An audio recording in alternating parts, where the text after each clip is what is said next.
पोहोर साल हर्क साम्पाङ निकै चर्चित थिए। जताततै वाहवाही थियो उनको। त्यही बेला यो गीत लेखिएको थियो। काया भरी धुलो हत्केलामा ठेला, पसिनाको मूल्य यहाँ कसले गनेको छ र? बाँच्नु छ अरूलाई दिएर मात्र यो धरतीको मुटु हामीले सिन्चेको।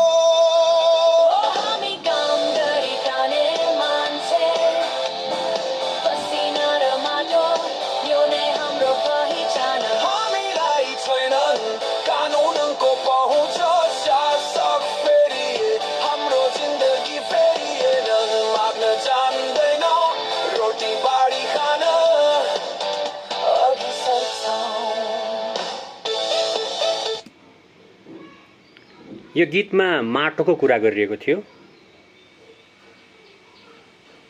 कस्तो संयोग भने अहिले हर्क साम्पाङ माटो चुनाव चिन्ह लिएर निर्वाचनमा आएका छन्।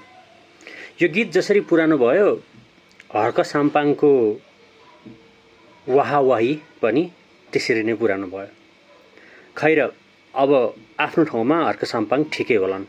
हरेक मान्छे आफ्नो ठाउँमा ठिकै हुन्छ। हेरौँ हर्क साम्पाङले यो गीतमाथि कति न्याय गर्नेछन्।